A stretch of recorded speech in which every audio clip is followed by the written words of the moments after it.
Once upon a time, there was a farmer and his wife who had one daughter, and she was courted by a gentleman. Every evening he used to come and see her and stop to supper at the farmhouse, and the daughter used to be sent down into the cellar to draw the beer for supper. So, one evening she had gone down to draw the beer and happened to look up at the ceiling while she was drawing, and she saw a mallet stuck in one of the beams. It must have been there a long time, but somehow or other she had never noticed it before, and she began a thinking, and she thought it was very dangerous to have that mallet there, for she said to herself, suppose him and me was to be married, and we was to have a son, and he was to grow up to be a man, and come down into the cellar to draw the beer like as I'm doing now, and the mallet was fall on his head and kill him. What a dreadful thing it would be. And she put down the candle and the jug and sat herself down and began a crying. Well, they began to wonder upstairs how it was that she was so long drawing the beer, and her mother went down to see after her, and she found her sitting on the settle crying, and the beer running over the floor. Why, whatever is the matter? Said her mother. Oh, mother, says she, look at that horrid mallet. Suppose we was to be married, and was to have a son, and he was to grow up, and was to come down to cellar to draw the beer, and the mallet was so fall on his head and kill him. What a dreadful thing it would be. Dear, what a dreadful thing it would be, said the mother, and she sat her down aside of the daughter and started a crying too.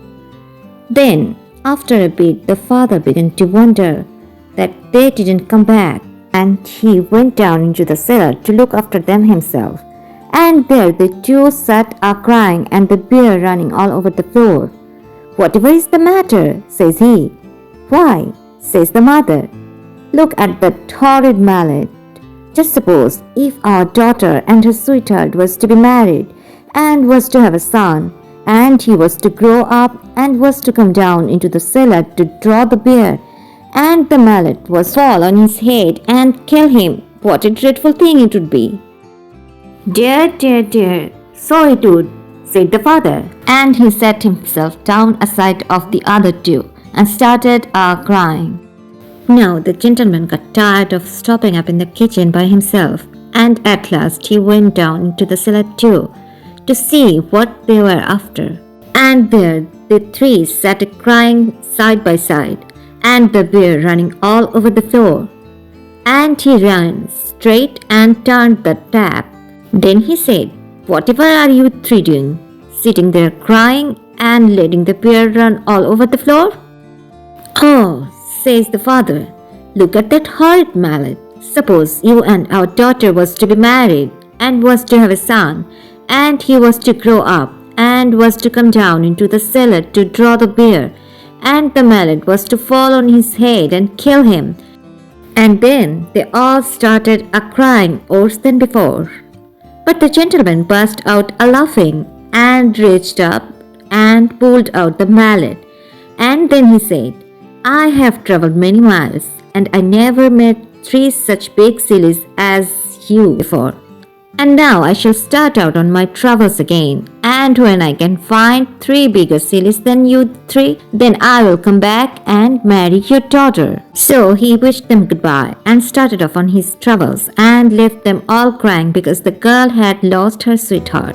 Well, he set out and he travelled a long way, and he came to a woman's cottage that had some grass growing on the roof, and the woman was trying to get her cow to go up a ladder to the grass, and the poor thing does not go.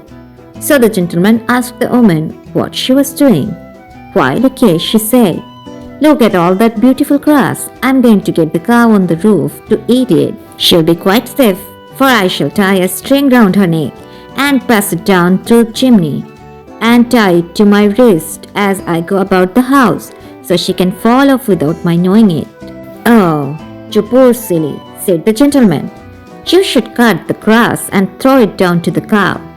But the woman thought it was easier to get the cow up the ladder than to get the grass down. So she pushed her and coaxed her and got her up and tied a string round her neck and passed it down the chimney and fastened it to her own wrist.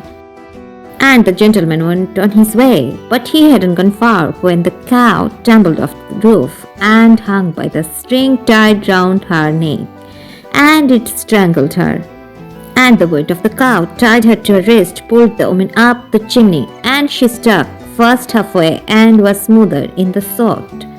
Well, that was one big silly. And the gentleman went on, and he went to an inn to stop the night, and they were so full at the inn that they had to put him in a double-bedded room, and another traveler was to sleep in the other bed. The other man was a very pleasant fellow, and they got very friendly together. But in the morning, when they were both getting up, the gentleman was surprised to see the other hang his trousers on the knobs of the chest of the drawers and run across the room and try to jump into them. And he tried over and over again and couldn't manage it. And the gentleman wondered whatever he was doing it for. At last he stopped and wiped his face with his handkerchief. "Oh dear," he says, "I do think trousers are the most awkwardest kind of clothes that ever were. I can't think who could have invented such things. It takes me the best part of an hour to get into mine every morning, and I get so hot. How do you manage yours?" So the gentleman burst out a laughing and showed him how to put them on, and he was very much obliged to him and said he never should have thought of doing that way. So that was another big silly. Then the gentleman went on his travels again, and he came to a village, and outside the village there was a pond, and round the pond was a crowd of people, and they had got rakes and brooms and pitchforks reaching into the pond. And the gentleman asked what was the matter. "Why," they said, "matter enough. One's tumbled into the pond and we can't rake her out anyhow." So the gentleman burst out a laughing and told them to look up into the sky, and that it was only the shadow in the water. But they wouldn't listen to him and abused him shamefully, and he got away as quick as he could. So there was a whole lot of sillies bigger than them 3 sillies at home. So the gentleman turned back home again and married the farmer's daughter. And if they didn't live happy forever after, that's nothing to do with you and me.